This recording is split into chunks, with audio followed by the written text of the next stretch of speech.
Schmoes Know presents HorrorFlix, a podcast covering all things horror, suspense, and psychological thrillers in the world of cinema. And now, here are your hosts, Cobbster and Cody. What is up, ladies and gentlemen? Welcome to episode What are you doing? I am giving the intro to the show. I give the intros. What? That's just not fair. Because it's Cobbster Cobbster and Cody. It's not. Exactly. Cobbster's before Cody, and in alphabetically, They can be C interchangeable. is before Cody. No. C is before Cody. C-O-B, C-O-D. Okay, I go there we first. go. What's Okay, up, guys? hey. Welcome to another edition of HorrorFlix. This is a podcast where we talk about horror films and everything figure. and anything about them, just like Ken said so beautifully in the very beginning. I am Cobbster. I am Cody. And today we are going to be talking about Stephen King horror films. Now, Stephen King didn't direct all these horror films, but Stephen King is a really incredible If you want to writer. talk about one guy who's been like arguably one of the biggest influences ever in Yes. storytelling, especially horror, Yes. Stephen King's a pretty good guy to talk about. Not just horror, not just storytelling, but in life. In This life guy in teaches general. incredible lessons about clowns and killer dogs. It's the best. So we're basically just gonna go through all of his horror films, and not the serious ones. We're gonna skip over Shawshank, Stand By Me. Those unfortunately, are yeah. incredible movies, incredible Green Mile. stories. But we're gonna skip over them. So we're gonna talk about the horror films because this is horror. And so joining us today, Oh, we have a guest. yes, I don't what? see this person. You know what's funny about this guy is because I totally thought, this guy's a writer. He reads books. He probably has read a couple Stephen King books. This guy's a scaredy cat. Oh, what a little girl. He's just, don't call I'm him ju- a little girl. You're He's our calling him a guest. scaredy cat. But okay? scaredy cat is above a little girl. Anyways, It's playground manner. from schmoesdough.com and a bunch of other incredible podcasts, we got Alex Welch. What's up, buddy? What's up, dude? Yeah, happy to be here. Yeah. Guys. You love that intro, didn't That you? was a great. That's how we intro our guests. Unless you're a beautiful redheaded Australian girl, you'll just get. I've had Alicia. It'll be on, like too. a I roast, completely you know. get it. Yeah, Yeah. you know what I'm talking about. You're not talking You make about. fun of everybody else when they're on, except Exactly, for her. except for her or Any Mary female at all. Jetikin. Okay. Oh God, I Anyways. want to talk to Mary too. Yeah. Yes, she's the best. So, what's up, dude? Thank you so much for coming onto our podcast thanks, man. via Unfriended. Yeah, It's he is 4 on in the Skype morning right over now. there. Yeah. What time is it over there? It's 12:28 in the morning. Well, that's incredible. You're the best. For a young lad like him, that's a little late. Yeah. You know, it's Don't you got school tomorrow? I'm just kidding. No, I don't. Oh, okay. What's today? Thursday. Oh, you're graduating though. You're graduating Yeah. now, so you're already off. Oh, I go to wow. online school. Seniors. Good for you. Awesome, man. Well, so today we are going to be talking about Stephen King films. But first of all, let's get to know our guests a little bit when it comes to horror films. We didn't set them up too well, but tell us your relationship with horror films, basically. You know, I like both of you a lot. I really do. I've had both of you on my podcast. Cobbster's coming on again, hopefully this week if he actually lives up to it this time. And, you know, I really like you guys, but I'm really angry at you for making me do this. Now, why is that? this is- Elaborate on that, sir. This was the worst movie marathon of my life. Oh, you you're not binged. a fan of these horror movies, Yeah, are I you? binged. Wow, that's I was that's putting it off until you told me the day I was coming on.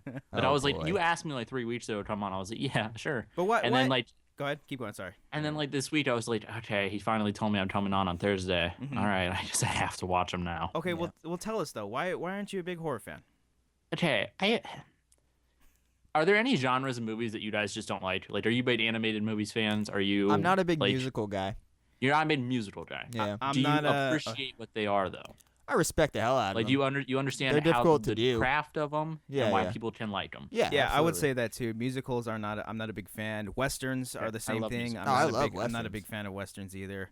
But yeah, so it's the same thing. Just horror's just not your thing. Yeah, I appreciate it. I Okay. understand it. I just don't like it. Okay, fair enough. Hey. That's fair. No, it's totally fair. No one's perfect. But the thing is that I'm really glad, and the thing that I like about you the most is that you're so passionate about not just your writing and your podcasting, but just movies in general. Yeah. That you went out of your way to watch some scary movies just for this little tiny podcast. That's yeah, incredible. I we did. That's appreciate best. the heck out of that, You're the man. best. Thank you. I So- had 3 movies in my life that I was never going to watch. And did you watch one of them? I for watched this? one of them. Oh, we're going to Oh, get into boy. that. We are going to get into that. We're going to get into it very early on. But for right now, we're going to talk about some news stories. Alex, we usually just dive into some news stuff. And this week was actually really busy with horror news. Yeah. Some trailers dropped. I guess the best trailer out of all the trailers that came out this week, and it's not really saying that much, is Sinister 2.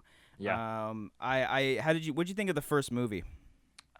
Never seen it? Never seen it. Okay. Well, I mean, it's a it's good one. okay. That It's like half trailer and for half. that movie Look, was terrifying. It was. Yeah, it's good. Look, most horror movies are bad, but that was one of the good ones that came out during that period. Yeah, Scott and Derrickson has a really great style when it comes to horror films, and obviously horror, you want a good style. And the problem that I have with this trailer is just it was missing Scott Derrickson. You know, it was kind of Really? run of the mill. Some things seem really cool. Like there was that one cool, like we were talking earlier before, Alex, that one little jump scare, which one of the was most pretty interesting. creative things. Yeah, I thought it was pretty creative effects I've seen. Yeah. It's like he lights the flashlight and you see their shades, Was or it shades of them, and then he puts it down, sees that they're closer to him, and then he puts it back up, and the dude's standing right in front of him. Yeah. Oh. It was predictable, but it was cool. Okay. Was it? I haven't seen the trailer yet, but was it like? Does it follow in the same pattern as the first one, or do you find a bunch of? No, like, it doesn't Super look like 8 it things? at all. It's going It's like a more into like boogeyman now. It's just a traditional like. Well, horror it's like movie? going into his origin more, like the Mick Thompson from Slipknot looking guy. It's just going more into him, and it's got it with the kids, and now like the kids getting possessed. So you know how like the first one was about Ethan Hawke and stuff. This one seems like it's about like the main character is the kid. I don't know. Yeah. It's like okay. Sinister was the first one was about him being like he was like a guy trying to defunct it, right? And like he noticed this person showing up in all of the videos, and then that thing started hunting him. That was it, right? Yeah, and it did that cheap. You remember in the first trailer where it's like he's looking at the picture and the face turns. Still freaking me out. Yeah, Well, it did it again in this one, except for some reason his floating body went towards the camera. It was kind of goofy. It was Oh very boy. goofy. Okay. But And this one is more like boogeyman. It's Yeah. not like being That bums hunted me by a out. killer's thing. It's like he's trying to collect kids to watch Yeah. scary, murderous found footage things. so, But I don't get what it's about. that's one thing that I'm interested in. The best part about the first one are the actual footage of what Ethan Hawke actually watches in the Yeah, it movie. was a fun little I thought collection. those were like the creepiest moments of the movie. So maybe they can implement that into this one and make it actually somewhat interesting. Remember the lawnmower scene? Oh in yeah, the first one? that one. Alex, was you haven't terrifying. seen it, so you can't vouch. But it that was was like really, one really of the creepy. most jolting things I think I've seen in a horror movie Yeah. in a while. So And that's Scott Derrickson. Like I watched one of the movies I watched this year. There's a scene where like a tennis ball rolls back into frame from Yeah. nowhere, Mm-hmm. and Scott Derrickson does the same thing. He doesn't go for cheap stares most of the time. I don't think he's a very atmospheric guy. absolutely, Which and is I why think I'm so excited for Doctor Strange. absolutely, And I think it'll be like kind of the first Marvel horror film that we've actually gotten. So I think that'd be really interesting. You know me, I'm not a horror movie guy. When I saw his name, Doctor Strange, and knowing what I know about Doctor Strange, I like jumped up and down in glee. Yeah, I thought it was was so perfect. happy. I think that's perfect. And I'm friends with him on Facebook, and he's like the coolest guy. Sweet. All right, cool. So trucking along, we got one more trailer, and I just want to mention that I know you two didn't see this. The Human Centipede. Wait, 3, you watched this trailer? I watched this trailer. Oh, Human God. Centipede 3, this final sequence. Look, I don't think you don't have to go your entire life, without seeing the first Human Centipede. The first one's okay. It's interesting. No, it is not. The first but one listen, is bad. It's creative at least. It's unique. It's an original idea, not executed perfectly. Yeah, but but- if you're gonna watch a movie like that, watch Tusk. Yeah, it's kind of in the same vein, I guess you would say. It's just a great, not a great idea, very interesting and You unique. almost said that was a That good thing idea. became a cultural phenomenon when did. it came out. But the Everybody second was one- talking about it at lunch tables, and it was so stupid. The Yeah. second Human Centipede is the biggest piece of shit I've ever seen. Oh, I and turned this that one off just- halfway but- through. So like in the first one, it's 3 people that are connected, ass to butt or butt to mouth, ass to mouth. Ass yeah, to mouth. That's Yeah, a porn there you reference. go. Yeah, That's there a you good go. term Ass to mouth. describe scene the when he goes, situation. Feed them. It's so. Ugh. Well, and in the second one, it was 12 people. There was 12 people ass to mouth. And then in this one, it seems like It's like a 64-person bracket. he's like taking over a prison, and there's like 100 guys connected to each other. Question: how much do you think they paid those extras I have no to idea. play like the people other than the main 4? Hold on, Mom. I gotta go. I'm gonna put my mouth in someone's butthole right now. And get sewed there. Like, okay, so these 4 people are gonna be the main 4 victims, and the rest of you just line up. Just I don't line know. up. I just wanted to mention it because I'm sure a lot of horror fans saw this as well. Maybe they wanted us to talk about it, but it just looks like a piece of shit, just like the other ones. But man. let's move on to some somewhat interesting news. It Follows was obviously a really great film. You and I loved it, Cody. Yeah. Alex, you didn't see it? I believe this or not, I really want to see Dude, that check it out. movie. It's really good. It's really good. bad. I It might think be it's I saw the perfect for I saw him. the 360 shot in the beginning. Oh, Yeah. it's beautiful. and I was sold. I You know want what, to see dude? it so bad. This movie is actually just for you. It's the right amount of it's not too scary. It's just a really It's great story. incredibly Micah creepy. Monroe Like I is really great. liked Cabin in the Woods a ton. Okay. Totally That- different. Not the same Totally, thing at all. totally different, but it But- was fun. I see and what it you're was- saying. yeah. I see what Like you're saying. I like fun horror movies. Well, the reason why I bring up It Follows is that there was talk. I think it was like the producer talking about a possible sequel. Of course, this was kind of happening. I'm against this as well, but the way he kind of described it was actually really interesting. What did he say? And basically he says, what if we flipped it? What if we found a way to follow it instead of it following us? So I'm like, wait, what? Like, What do you mean? Like instead of the creature, whatever it is that's following you, what if you followed it? What would it do? Would if be you really followed cool? I don't know. If the movie is a POV, so we still don't see the it, but it's like and it's They watch it like kill everybody. yeah, wouldn't that be cool? Like it's the That Evil would be. Dead shot, But but the see- whole thing. But see, like the beautiful thing about It Follows, especially like the very first 20 minutes before you see anything, like it's just when they're pointing or when he's kind of looking off in the distance and he sees it but nobody else does. It's not until the girl gets infected with it that you start to see it. So in that aspect, I like that you won't be able to see it, but the point of view would be interesting. But this whole story, it's that nothing's set in stone. They want to do a sequel, so I'm sure it's going to happen. But they're talking about possibly the main characters following this creature, maybe to possibly patient 0 or something like that. So I don't know. I'm still confused. I don't like want to you get into follow spoiler it. territory. I don't know. Yeah, it's Alex really hasn't interesting. seen He it, didn't but- really get much into detail except for saying, "What if This the producer that said this? I think so. Yeah. Okay. Would it be But, like a giant stakeout movie? I don't know. Maybe like they're trying to figure out a way to kill it for good, and they follow it. And what if they keep killing it? But like- yeah, I don't want to get into spoiler territory. But like, when you got too close, it would kill you. So, right? See, that's the thing. I don't that's know. the plot. It's very, but that's the thing though. It's very, very interesting, and I thought it was a great thing to bring up, just to kind I'll of have think to look about. into that because I'm really you curious gotta, how that would work. You got to process it. Fun fact: it took me like forever to figure out that was the same girl from The Guest. Oh, buddy, I she's saw it. she's I missed incredibly that within beautiful. the That's the first first second or thing I two. saw. Moving along, I got 2 more stories here. Five Nights at Freddy is going to be made into a film. Did you ever play Five Nights at Freddy? No, I didn't. No? No, I've Yeah, heard what is about this thing? it, It's like a but- teddy bear that stares. Yeah, at you, it's right? basically you play like the security guard in this abandoned warehouse, or it's like Awesome. it's Sounds like good. a Computer game? amusement park or something like. Yeah, it's a computer Okay. game.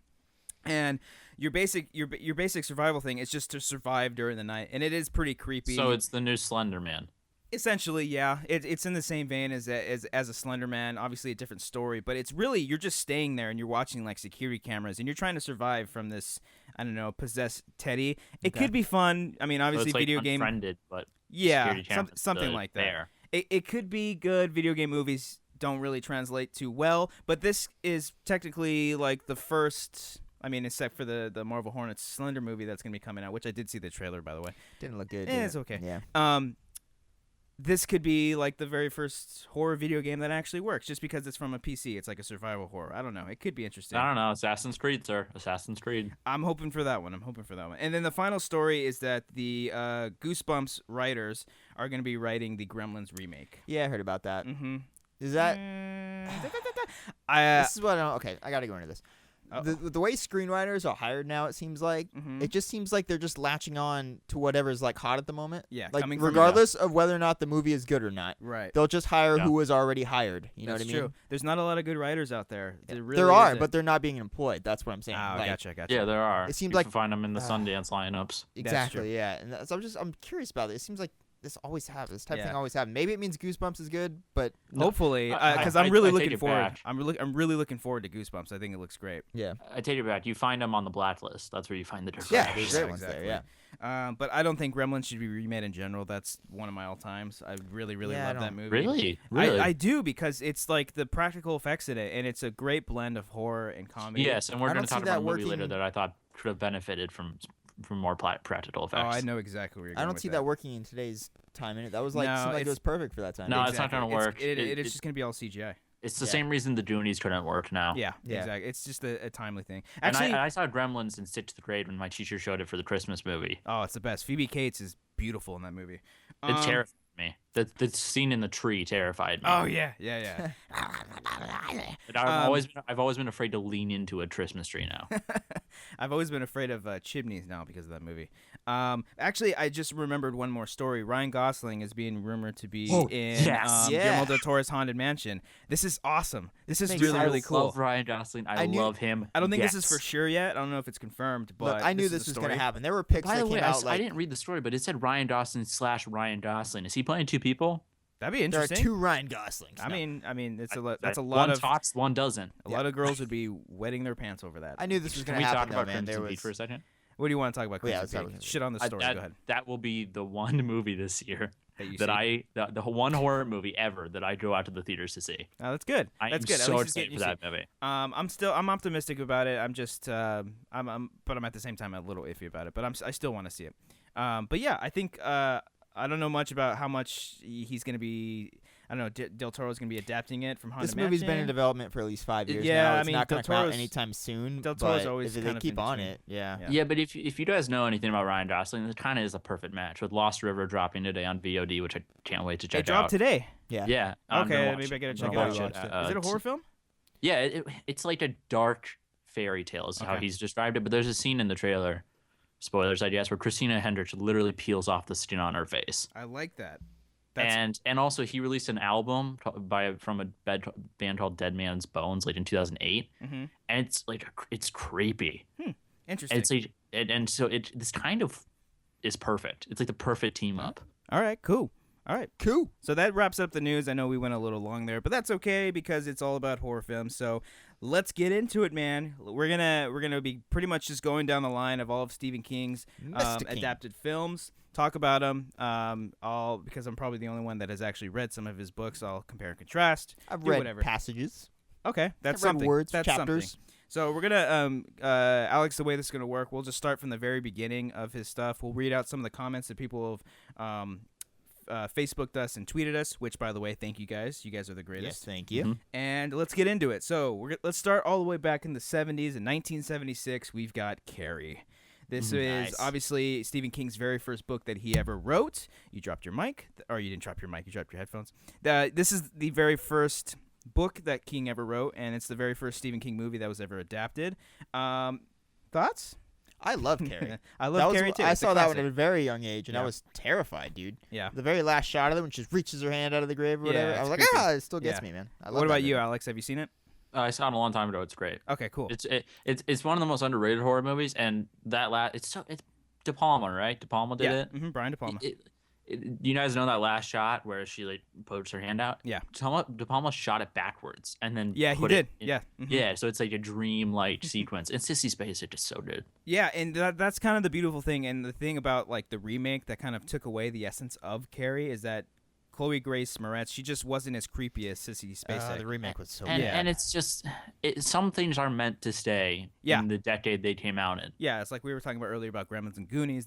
The way this movie was made, especially the time too, because they tried to make the remake more relevant about bullying, and it just wasn't realistic. Because that's not how it is anymore. No, and it's back different then, now. No, like bullying no was a girl little would bit not different. know what was No. happening to her in that bathroom scene. No, absolutely Not with the internet. No, she'd be killing everybody through Twitter. But we got a Facebook comment about Yep, Carrie. we got Mr. Nick Rutten. Sorry if I Rutten. butchered your last name, buddy, but he says, I honestly like his non-horror adaptations the best. That said, I don't see how you don't go with Carrie on this one. Yes. First big novel, first big adaptation, first movie I saw that genuinely creeped me out in a way that still affects me to this Yes. day.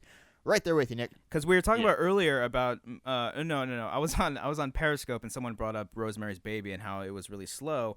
And this is kind of the same vein. Like there's moments in the movie, but essentially it's a big build up to the very end prom scene, and it's the scene that you want to see. And the death scenes in this one when the teacher gets smashed by the big ass thing and all the kids, and John Travolta makes an appearance. I believe this is not his first movie. I don't think actually it might No. be. I No, it's forgot not, he right? was in it now. But yeah, John Travolta is in this movie. But it's like you sympathize for Carrie because she doesn't know any of these things, because the whole movie is a big metaphor for coming of age and Growing obviously up, growing up basically. Only the way Stephen King could write it. Yes, absolutely. Period. By basically getting your period. Yeah, and starting and killing it's everybody. like it's Sissy Spacek. It's a There's just metaphor. something she brings to that role that it's like Yeah. it can't. I love Chloe Grace Moretz. She's a great actress, yeah, but she can't be Sissy Spacek. No. Yeah, she couldn't have kept that sympathy that says. and you look at her and she's creepy. And you look at Sissy Spacek and you believe that girl Yes. could not know what that was. Mhm. She could grow up like that. Absolutely. And it Especially if you've translates seen Badlands. and it translates pretty well. I mean, the way the book is set up similar to like Dracula, where it's all interview.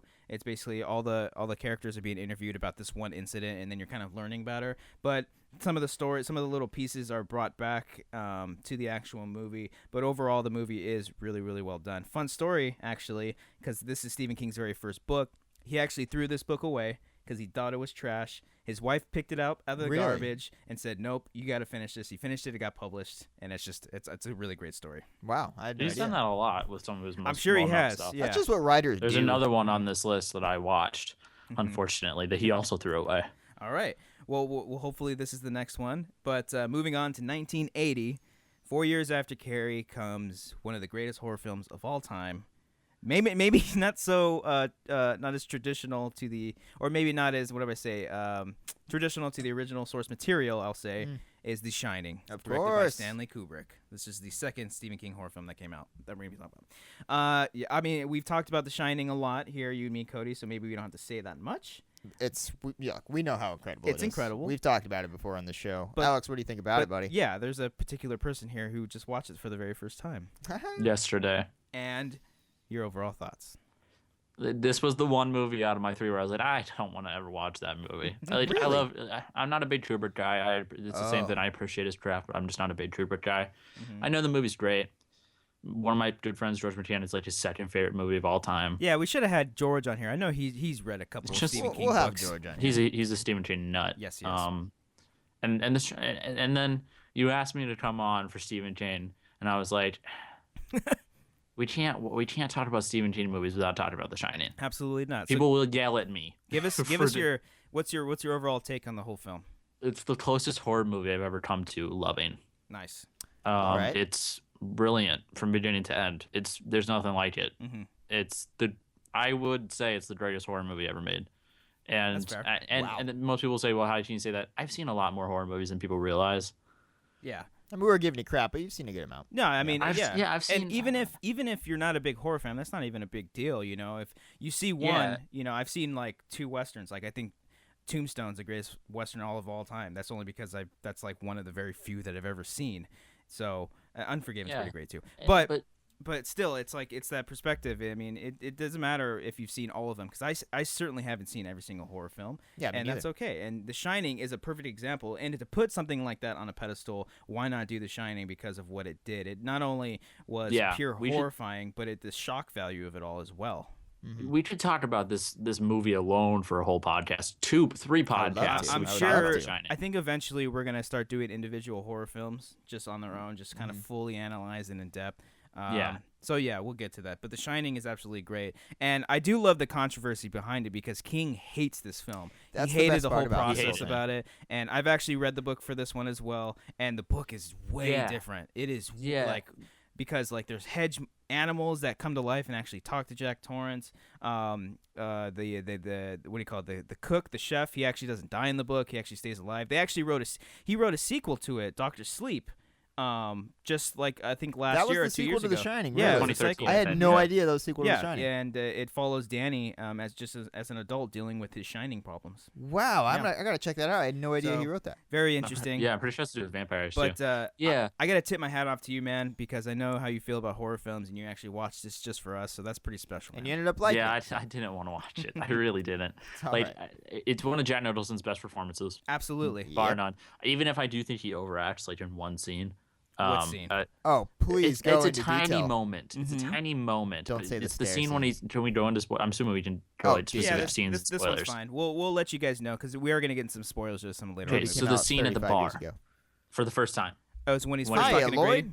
When he's first talking to not Grady. I'm sorry, the bartender. Louis. No, not Louis. Lloyd, right? Isn't it Lloyd? Lloyd. Lloyd. Hey, Lloyd. That's Yeah. it. And like he starts like raising his eyebrows up and down really fast and like shaking the glass around all suave. Gotcha. It took me out of it for a moment, and then the rest of the scene was so amazing that I completely forgot about it. Ah, that's okay. It's That's no big great, deal. and I mean my favorite scenes in the movie, Mhm. if we can do that, were like the scene when him and Halloran, I think is his name. Yeah, the Halloran. when Halloran and Danny talk about Shining Mm-hmm. is great. It's a great conversation. I do.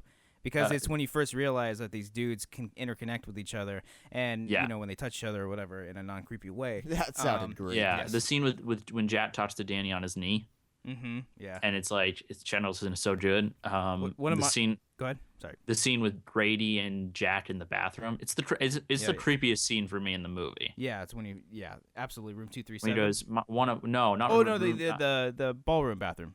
when Rady's like, one of my daughters tried to burn it to the ground, and I corrected the situation. Yeah. So good.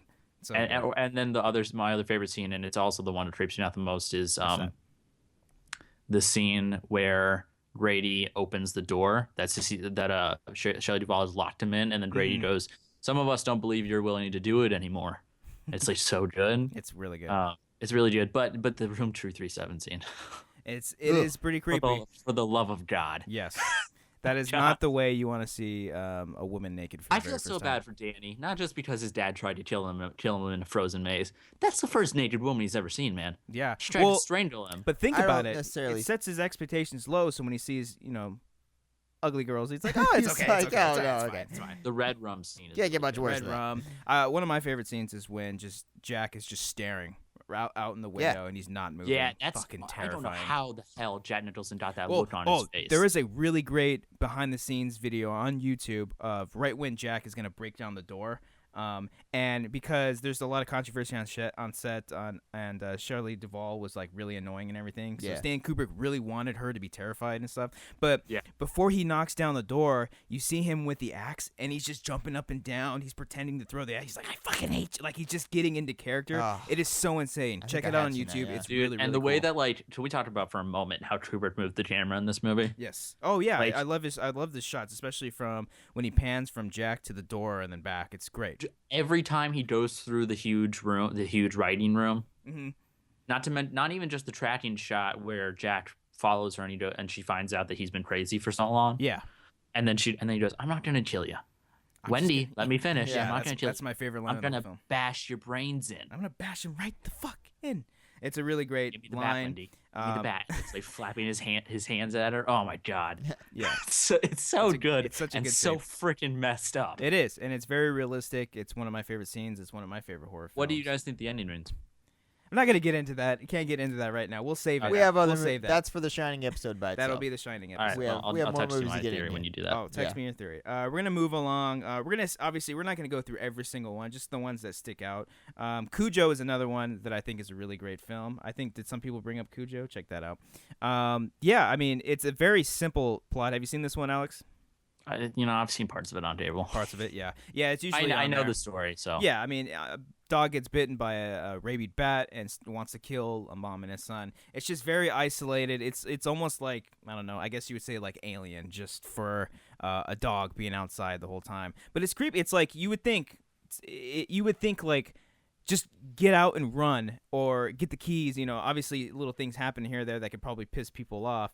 But just seeing this dog, it's just so big. It's just a beast. It's all bloody. It's all over the place. And it's just really creepy. What do you got? Nicholas McGlary says, my favorite thing about Cujo is the dog. He looks so nasty and scary. Yes, I think So that was back right off that. the most believable thing about that entire movie is actually making the dog look creepy and not like a CGI dumb monster or anything. Josh like that. Miller says Cujo is on the border of guilty movie pleasure territory. I can see that just Really? because of how silly some of the things are. Okay. Yeah, I can totally see that. Yeah, it's just like you're stuck He in a agrees car. the dog was scary though. The dog is creepy. I mean, especially when you watch that as a young kid, and that's your perception of dogs.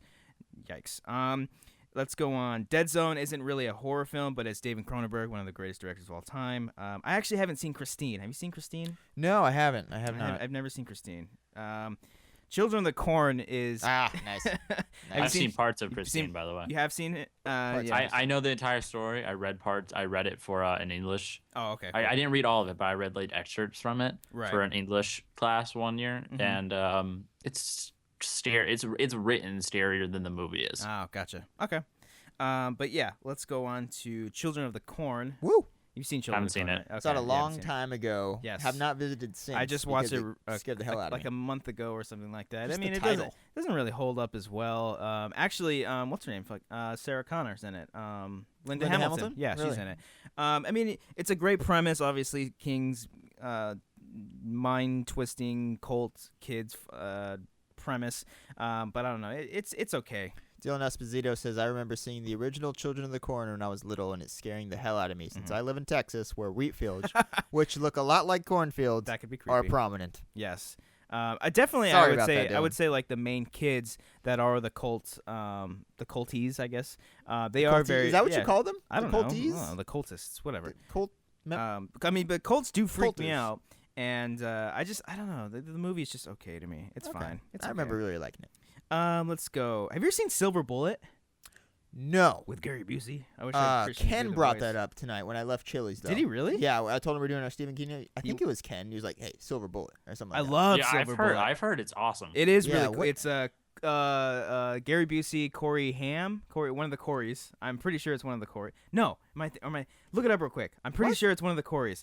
Yeah, it's a really cool werewolf movie. I mean, I haven't seen it in a while, and I want to say if it is one of the Coreys, he's in a wheelchair the whole movie. I think it's been so long since I've seen it, but I just remember like the werewolf being really, really awesome in it.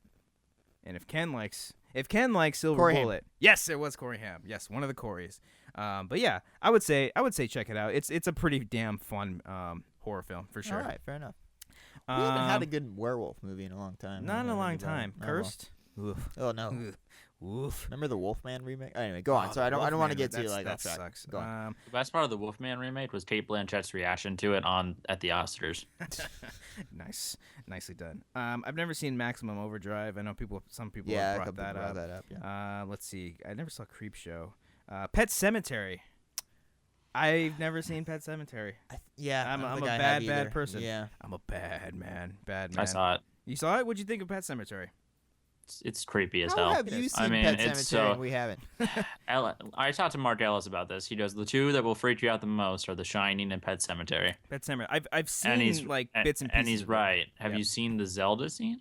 No, I have not. I see. I'm horrible. That's the creepiest scene in the movie, in my opinion. And it's oh my god, best prosthetics maybe I've ever seen in a movie. Yeah, and the worst experience of my life. That's probably some of the beautiful things about some of his earlier films. And they were all in the prime of when horror films were going on, like the late 70s and the 80s, when just practical effects were just in. Like when the Thing came out. Dark, like though. when the Thing came out. It's really dark. Yeah, and that was the other book he threw away, because like for those of you who don't know, this doesn't spoil anything.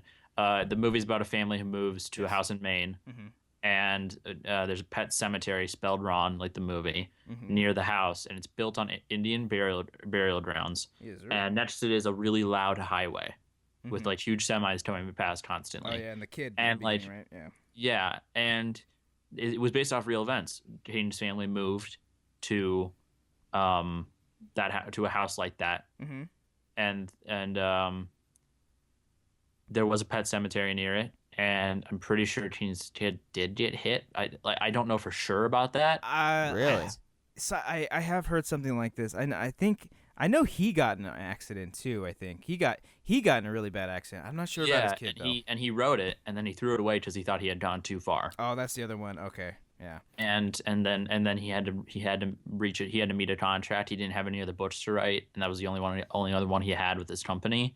And his wife was like, "Okay, you can do it," and so he did it. That's why Pet Sematary exists. His wife is a big push for him. But somebody talk about Pet Sematary on that? Alan Michael Cumbis just mentioned Pet Sematary Give Me Nightmares still stands as a great horror movie to this day. Creepy. So scary, dude. Oh, it's not fun. It doesn't sound like a good time. It just sounds like it just messed everybody up afterwards. I definitely need to go and check it out. Yeah. I absolutely do. But let's keep on moving. Let's keep this train on moving. Trucking, let's talk about Children of Corn 2: The Final Sacrifice. Just kidding. I was about to say we're gonna talk about Corn movie. Yeah. I haven't seen any of the other Children of Corn movies. It doesn't matter to me. But let's talk about Misery. I know it's not a horror, but it's psychological thriller. I'm your biggest fan, you dirty birdie, you son of a bitch. God damn it, I love Kathy Bates. You just love in this Misery. Movie. This is okay. See, for the longest time, I wanted to be a writer like you two guys. Then I realized maybe I'm not that great of a writer. Maybe I'm more of a director type. So that's why you write for me, Cody. Okay. But whenever I did want to get in the mood for writing, I would always put in Misery for some reason, because it's just Paul Sheldon being the writer and his whole rituals, the things that he does, and then just the whole story of him being captured by his number one fan and she just being batshit crazy. It's just, this movie is absolutely perfect for me. Eric Bibbins says, I love Misery. It has one of the best female antagonists of all time, in addition to the most cringe-worthy scenes ever. Oh, yes. The bounding scene is incredible. Dude, the scene with the sledgehammer. It's not just because it actually shows it. It actually shows one of the feet doing it. And you just see just this. She's like, God, I love you, and then whoom, and you just see it all the way go across the board, and it's just brutal. But it's James Caan's acting. James too, Caan to is just brilliant because he kind of plays it awkwardly. Yeah, he plays I have a question for you. Yeah, go for it. Who do you think is the better Stephen King director, Rob Reiner or Darabont? Don't do this to me. I'm doing it. Those to are you. two Who do you think's completely better? different. Stand by Me and Misery, Stand by Me, Misery, and then The Mist, and then Shawshank and Green Mile. You probably go Oh shit! I'm going Reiner. I'm sorry, just because he's only done 2, right? He's only done Stand by Me and Misery, right? Yeah, but those two, I would say those two in comparison to Shawshank, Green Mile, and The Mist are better. Because out of obviously of those 3, Shawshank is the best. Green Mile, I thought Green Mile is okay.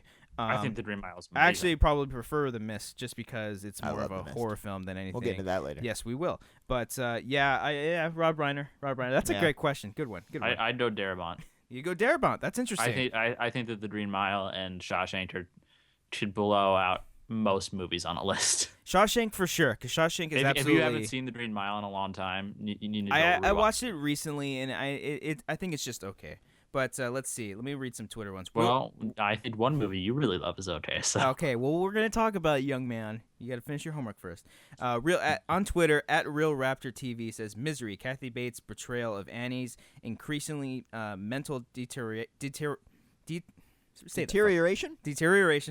That's what I'm here for. I'm just here to pronounce all the big words. Build so much tension throughout. Absolutely. And his name is Real Raptor TV, huh? Real Raptor TV. God, you guys have the best Twitter handles. Yes. My God. And then Lisa Yu on Twitter. Lisa You Artist. I know her. Yeah, Hi. I know her. She's all over Twitter. She says, She's Misery. Holy smokes, is Kathy Bates crazy. Her performance is like a sledgehammer to ankles. Ooh. Well done. Well done. Oh, Good so analogy, good. Lisa. And she won the Academy Great Award for this analogy. one, right? She Yeah, did. she I did. don't know. Did she? I It's believe one of it. those it's one of those Christoph Waltz and Glorious Bastards villain Just performances. absolutely Okay. batshit crazy. And It's is over all the absurd. top, but in the most perfect way. Yeah, possible. and this was actually the very first Stephen King book that I ever read, and it's what hooked me into him. Totally. I read Misery, and I fell in love with it and started reading all of his other stuff. Okay. And the translation, some things are off. I'll do some spoilers here, but the sheriff dies a little bit differently in the movie and in the book. In the movie, he gets shot by the shotgun when he sees Sheldon for the first time, and he kind of realizes, oh shit, she's holding him captive. In the book, she runs him over with a lawnmower. That might have been Oh more my difficult gosh. to shoot. I'm pretty sure I haven't read this book since I think sophomore year in high school, but from what I remember, she runs him over with a fucking lawnmower, and it's brutal. But overall, Misery is hands down one of my favorite films of all time, and definitely a King movie up there. Rob Reiner just kind of at his best. Right. All right, so let's move on, and obviously Shawshank is not a horror film, so we won't go through it. Thinner. We don't have to talk about Thinner. That's not a good movie. Green Mile. We're kind of going. We're in the 90s already, huh? We're in the 90s. Actually, you know what? We're gonna skip a movie. We're gonna go to a miniseries because this was technically not a movie, and they're a miniseries, and we're gonna be talking about It. Oh. Hiya, Georgie. Oh. You want a balloon, little boy? It. Alex, what do you think about It? I was going to watch the movie, You were gonna. You- and you then didn't see everybody it? I talked to told me the movie's not that great. Oh. Okay, Who are listen, you talking Because to? it's a. I'm talking to Mark Ellis, Mark Riley, Oh, come on, yeah. guys. Listen, it's a 2-part miniseries, and and I just didn't have the time for the miniseries because you that's guys know how that's busy fine. I am. That's okay because it's gonna be remade with the True Detective dude, and it's gonna be incredible. But I will say I've seen the one scene in the movie that everybody says you the should gutter see. one? The gutter. Or the... Okay. Dude, that's a scary image. Well, see, here's the thing, though.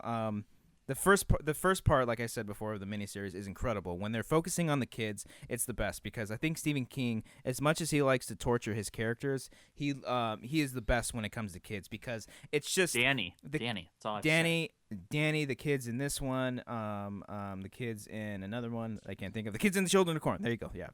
But it's like the little tropes that all these kids have. They have all these really great different personalities, and that's what kind of hooks you into the film. What I love about it is that he's always, with kids, there's always that, just the fact that they're always so vulnerable and they're always so innocent and they're facing literally the worst possible things you can possibly be facing, and just the fact that they have to go up against it, it's so heartbreaking, so sympathetic to gravitate towards He's them. like a messed up version of Wes Anderson. Yeah. Sometimes the kids are the smartest characters in the movies. Well, That's true. And that's the kind of thing that I think are missing in horror films today is that the kids, when you look at it, kids aren't sucking on their thumb doing whatever they're told. Well, it's not just that, but it's like as we grow up and we become adults, our imagination isn't expanded as much as when we're kids. When we grow up, we gain logic. We understand that some things just aren't real. But when you're a kid, you don't necessarily have the amount of logic that you have when you're an adult. And that's what I think bridges the gap from reality and then into just whatever it is that you think of whatever you want to think of. Just pure imagination. And I think King does that perfectly with his books. And in this movie, at least the first part is translated really well of when the kids are trying to deal with this, because it's like that same factor of when you're a kid, no one wants to believe you because they think you're making up stories. Yeah. And they're saying, "Oh, there's no monster inside the closet. There's nothing inside the gutter." But I think that what it does perfectly in the first part is capture that essence of just pure imagination. And it does it in the most absolute batshit crazy way by introducing this incredibly scary clown Pennywise. Yes. Hey, Georgie. Sorry, I had to say it again. I had to go up on that. That's one of the most terrifying, striking images in all horror movies. Yeah. And we don't have to talk about the second part because when they become adults, it does get a little too wacky. Yeah. But let me bring up from Twitter, Lucas Magillo at Lucas5500 says, "It is a classic take in the fear of clowns. The Losers Club has to defeat the evil Pennywise or be killed. That sound more epic in my head. Haha, the movie is good." I read the whole tweet that way. Yeah. All right. Yeah, the Losers Club. I do love the dynamic between all these characters. I think it's very interesting. And Tim Curry as Pennywise the clown just kills it. Absolutely kills Unrecognizable. Unrecognizable, absolutely. You see him in Rocky Horror Picture Show, and you're like, "What? That's no way. This is the same guy." James Joseph Lister says, "Oh gosh, the miniseries of It. Tim Curry was truly horrifying in that, and I can't wait until the films come out." Yes, until he turns into a big giant spider and is weird. It, good and bad, it's okay. Especially it's iconic. It's worth mentioning. I think so too. And at the time when it first came out too, when we were kids back in the '90s, it kind of it struck harder than it does now. It doesn't hold up as well. Okay. Let's go on into the 2000s. We don't have to talk about Dreamcatcher because that's a big piece of shit. I was looking forward to that so much when that thing came out. I thought it looked so cool. Because I heard the book's amazing. Yeah, that's what I heard too. And then I watched the movie and I was like, this is a piece of shit. Yeah, I didn't like it at all. Did you see this one, Alex? Dude. It's just... I mean, it's a was great it cast. Like a poop monster or like something in the toilet? Yeah, he shits it out and it comes in and it eats My Name is Earl. I don't know, something like Jason that. Lee. I'd rather watch Bad Milo, which is another. Oh, yeah. God. Yeah. Yikes. But yeah, unfortunate. I don't know what Morgan Freeman was thinking about that one. I don't know. I just saw the Stephen King name on there. That's my Morgan Freeman impression. I'll never do that again. Okay. I like doing things. And let's go to 2007, 1408. Yes, I forgot this was Stephen King. Have you seen this one, Alex? I didn't have time for it. Buddy, you got to watch 1408. And I'm not going to lie, I was okay with not having time for that movie. I remember those trailers. It's great, Screw the trailers. It's a very good movie, dude. I'm telling you. Why do you like it, Cody? Tell us why you like it. It's so cool. First off, it's just so cool. I don't want to, because I can get into the whole last third of it. Okay. You don't have to. Just give us But I don't want, that's what I love the most about was the ending, though. That's what I want to say. And I don't want to say it without, spoiling it for Alex. But at Sunkiss. Dude, Sunkiss really? You're worried because about I want it you for me? to see the damn movie, dude. It's really good. Well, yeah, I don't. One person on Twitter at Sunkiss Ethan says 1408 is actually pretty good and very underrated. I think it's pretty underrated as well. Extremely underrated. No one ever talks about it. Better reviews since. Yeah. But I haven't seen it in a while. I do like the back and forth between him and Samuel Jackson. The ending is definitely. Have you seen the alternate ending too? Yeah, I don't like the alternate. I don't like it either. I like the way it ends too. I like the theatrical one. But it's great. It's all one location the entire time, and it's John Cusack trying to figure out what the hell's going on with this, and it's just a big mind bender. It's not just a ghost story. It comes after him and his character and the shit that he's gone through in his life, and it's such a good arc for him. And I think so. I love 1408, man. Oh, that's good. Okay. Yeah. Does anybody on Facebook think that too? I don't see any yet. Oh, okay, whatever. Let's talk about one so Alex can do some speaking here, and let's go to another Stephen King film that came out later that year, which is The Mist, directed by Frank Darabont.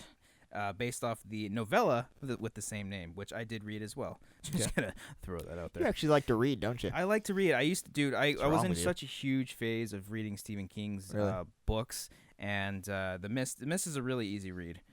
So Alex, your thoughts on The Mist? I watched this like 3 hours ago. And are you sad? I liked it. Oh, you liked it? but I had problems with it. I had a lot of problems with it. Okay. Did you like the ending or no? I kind of saw it coming. Really? You did? Really? Yeah. Did you hear like it was shocking? Or did you hear about it going in? I might him. not have. Oh, seen you told him? No, I told. Yeah, I didn't tell him the ending. I might not have seen what happens in the car coming. Okay, that's but what I was talking about. I saw everything that happened afterward. Coming. Okay. Real quick, I saw guys. it the moment of after the car happened. I was like, oh, okay. Real quick, this guys. is gonna happen. If you haven't seen The Mist, we might get into some spoilers, so maybe skip ahead a little bit, because we're gonna be talking about the ending. Because I think this ending for is this just movie, you have fucking to talk brutal. about it. But let's get into the movie real quick. I really love the concept. It's really great. It's really no explanation other than the government is working on, like these type of portal things, and the way they explain it is that they opened up a window, and just a whole nother dimension comes in via this mist, and there's creatures, and basically the whole premise is a dad and his son.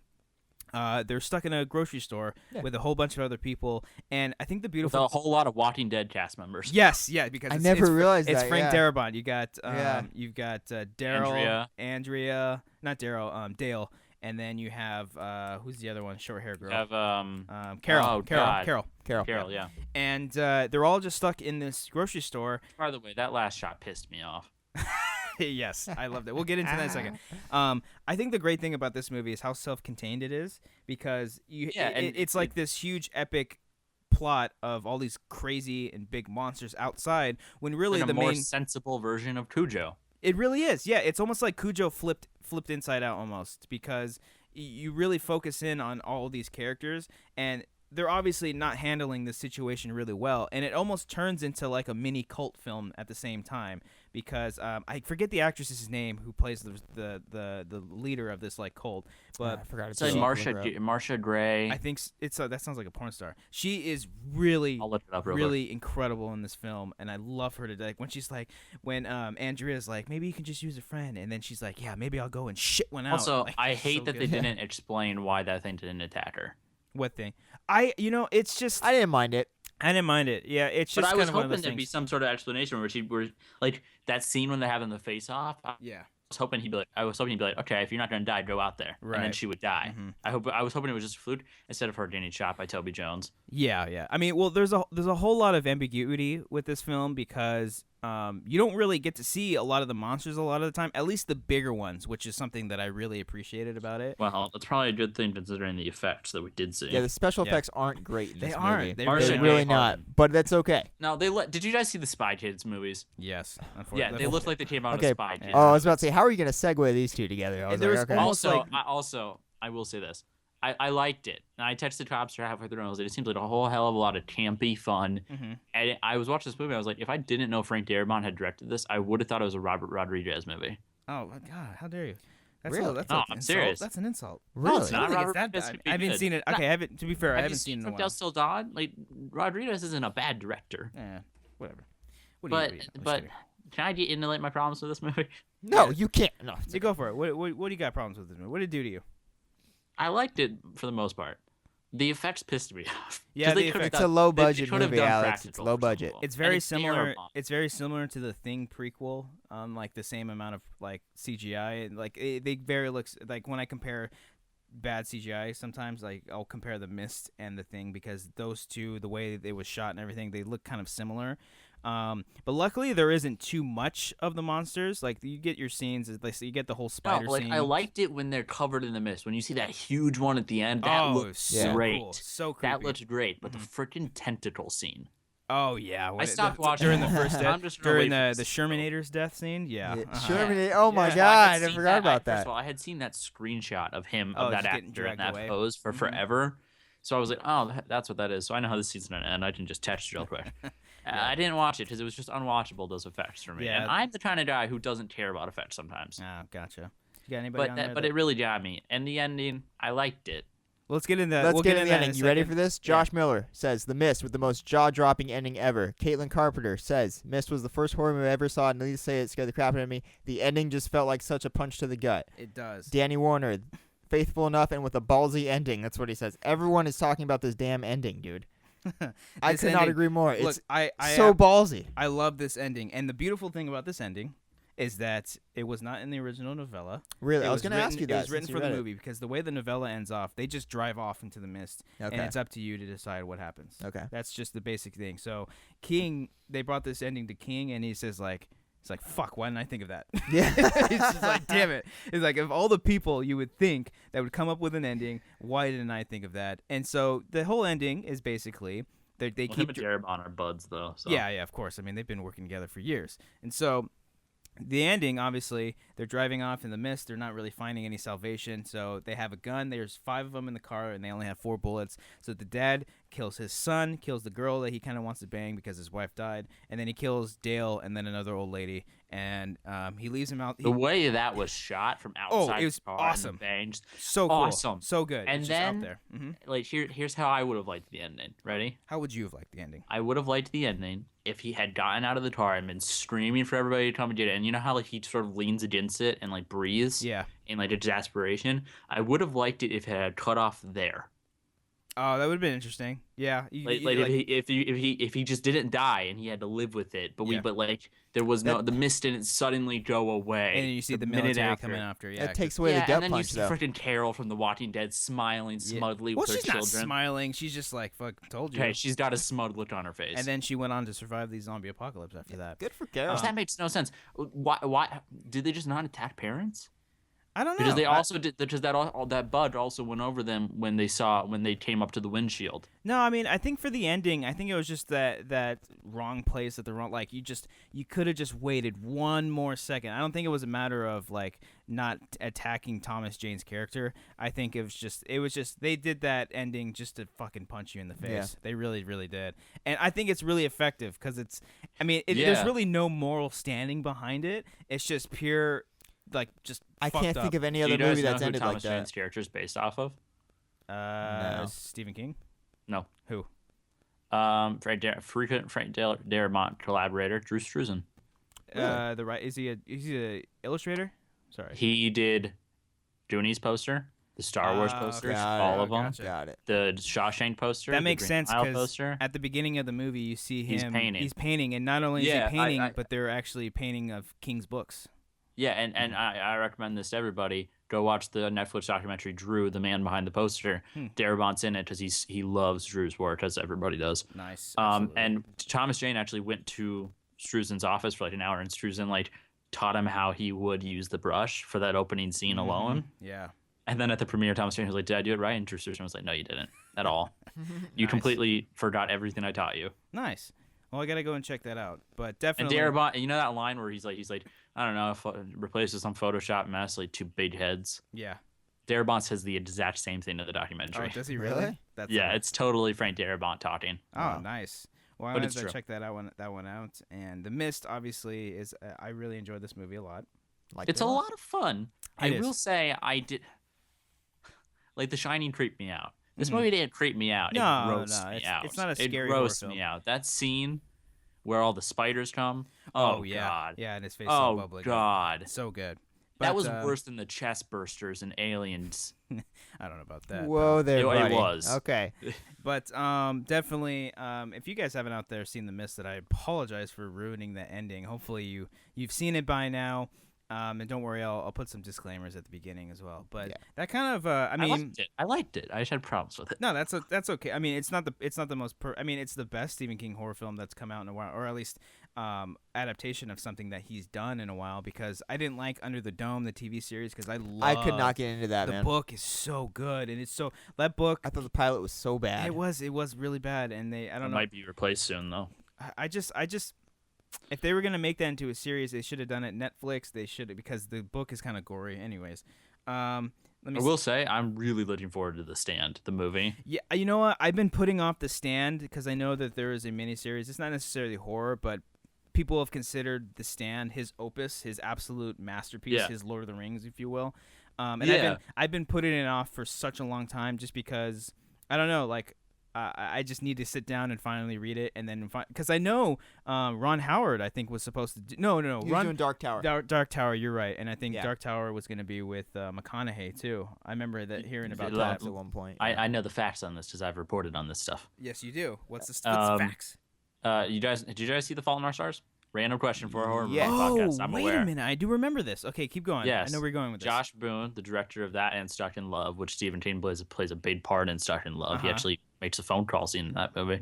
Nice. Boone is a huge fan of Stephen King, and he is adapting The Stand for a movie. Right. I think it's maybe 3 movies. He wants McConaughey in the lead role. That's what it was. Okay, I do remember and McConaughey. Stephen King has read the script and he likes it. that's great.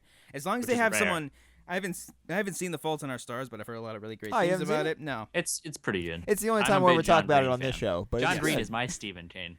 Well, And, there you go. Well, I mean, yeah. as long as the guy's a big fan of him, and as long as King approves, then I'm all for it. Then that's really, I really got to get into that. I got to get back into the Dark Tower series. I only read the first 2 books, and those things are fucking weird, man. They're really weird, but they're really cool. He did an interview about the Room 237 documentary that came out about The Shining, and somebody asked him if because The Shining's a classic, so how can he not like it, right? Yeah. And it's sort of and so somebody was like, do you ever think that maybe it's just like a good movie that's just a bad adaptation of your book? He goes, no, I just don't think the medium is as good as mine. Yeah, I can see that. I mean, he's got a lot of beef with Kubrick in that movie, so I can understand. He's a book snob. Yeah, he really is. At the end of the day, he really is. I'm sure he's kind of a jerk too. I follow him on Twitter. He's actually pretty funny. But he loves Crimson Peach. That's right. Oh, that's right. Yeah, he does. He said it's terrifying and beautiful. All right, It's cool. like that pretty much covers everything that we wanted to talk about. I know we skipped over Salem's Lot. I've actually never seen it. I'm sure that there's a bunch of others that I haven't seen. The Shining actually had a TV series that may or may not be more. and can we say they shouldn't make a prequel to that movie? No, they shouldn't. If anything, they should just make hotel. the sequel after the book. But it wouldn't even matter because the book is after the other book, so in adaptation. I really want to read that now. Damn it! I had no idea. I've got a bunch over here. There's some I'm really pretty great sure ones. he plays Danny is 40 and he works a hospice and he cures mental patients with his it's something like that. It's something kind of bizarre. I don't know. There's a tour of vampires too in it or something. We don't have a Netflix recommendation. At least I don't have one at the top of my head. I can't think of one but at the moment. Since for we're talking horror about movies, I have one. Oh, okay. Well, then before hold on. I kind of want to look to the future of what we got to come for Stephen King movies. Okay, adaptations. I know that 11/22/63 is going to be made into a Hulu series. I keep hearing about that, which is I'm kind of scared because it's Hulu. I'm excited. Yeah. But I've heard James Franco casting is awful. Oof. Okay. Yeah. Okay. Yeah. I've heard he's not right for that role at all. For people who love the book. I'm very iffy on that. But actually, one of my favorite King books, which is a more recent one, it's called Cell, is this one's been in the fucking can for so long. It's been finished? I think so, and it's with John Cusack and Samuel Jackson. They're both teaming up again. Oh, really? And basically, it's almost essentially a zombie movie. It's where there is this pulse that happens throughout the whole world, and a signal casts out through all the cell phones, which turn people into zombies if they answer their phone. And it's a cool spin on it. There's some great things that happen in between. I think Cusack and Samuel Jackson are perfect castings for that, and so I'm actually really that's supposed to come out this year. Todd Williams directed it, and I don't know. It's that I'm just hoping that it could be something interesting. Hopefully they have a good spin on it. And he partially wrote the screenplay for it, so that's what I got. That's kind of the future of it, and maybe they'll cancel Under the Dome and do something better with it. Let's get rid of that shit. Yes, but Alex, you got a Netflix recommendation for us, pal? Yes. What do you got? Does it have to be Stephen King? No, it could be horror in general. Okay, you guys might have seen this movie. It is a movie that came out last year. Mm-hmm. I haven't seen it because I don't. Me. So you're recommending a movie you haven't seen? Yes, but I've heard from everybody. Watch the awesome. damn movie. And I talked to the lead actress for schmoesno.com, and she's really awesome. Oh? So it's called Starry Eyes. Starry Eyes. That's a horror. Okay. Yeah, it's like a horror take on Hollywood. And it's about this struggling actress who works a weird diner who gets an audition. Oh, I've seen this one. Okay. Have you seen it? I've seen it on Netflix. I've heard about it. Yeah. Yeah. I've heard it's awesome. Okay. I've heard it's really good, and yeah. I mean, I haven't seen it. But. Campaign. Okay. Yeah. But that kind of wraps it up for us here at HorrorFlix. Alex, thank you guys. Thank you so much for being on this, man. I really appreciate it via Unfriended on Skype. You survived, man. You survived. You did it. You watched Probably good not going to be able movies. to sleep with one eye open today, but that's okay. That's okay because you're in high school. You don't need sleep. Yeah, I'm gonna watch Daredevil in 30 minutes. It's fine. Oh, it's my gosh! And on that note, Alex, please, we should just keep sniping and we'll just binge watch the first episode. Alex, tell the good people, all the horror fans out there, where they can find you, social medias, your following podcasts. What you got, man? You got 5 minutes? Okay. You can find my written word on schmozno.com and screenrant.com. Hey now, Screen Rant Writer. Congrats, buddy. That's awesome. Yeah, thank you. It's really fun. You can find me on Twitter at NeverSayDie97 because Goonies never say die. They don't. You can find, I have 3 podcasts. Oh boy. Podcast. Name them out. Yes, you can find my movie podcast called the Cinema Minds Movie Podcast. That. Cody was on recently. He was, and I'm going to be on for a second time soon. You were on in like the phase 1 of the show where it was like kind of like every other movie show. I remember that. And then I changed it, and Cody was on for the new phase. I think it's pretty fun, right, man? Yeah, we had a good time. We just the time just flew by. We just like talking. what me and you talked about before we record podcasts. Yeah, exactly. That. And you can find that on Twitter at Cinema Minds, and then you can find it on Facebook at the Cinema Minds Movie Podcast. Yes. Throw a like, follow. You can find my Arrow podcast with George McChan called After Arrow on. You failed this city. Sorry, I had to do it. First of all, you have failed this city. Whatever. You The missed show a word. Sucks. Go ahead. Whoa! I'm just kidding. I've seen the first few episodes of season 3. Oh my goodness! All right, what's your other podcast? Arrow. My God.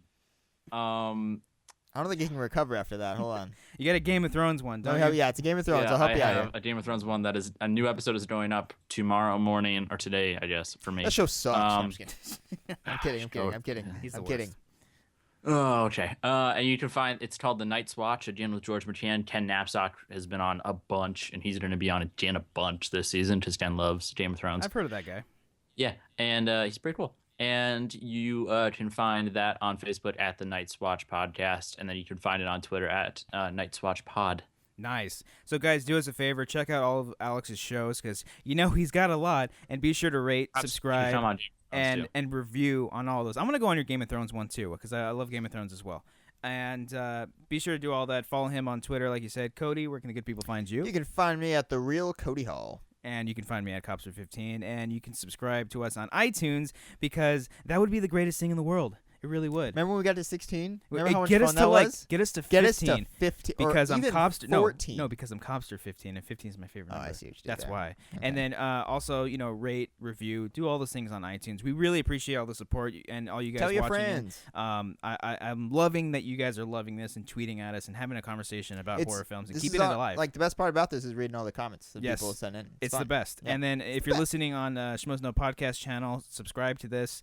Write a review down below. Write a comment, whatever you want. You want to tell us we suck, man. Tell us we That's suck. fine, well, as long as you are being honest and you're being true to yourself. So thank you guys again, and we'll see you guys next week. And I am not a scaredy cat. No, he's not. No, you're not. But Alex, I do have to tell you though that there is someone behind you.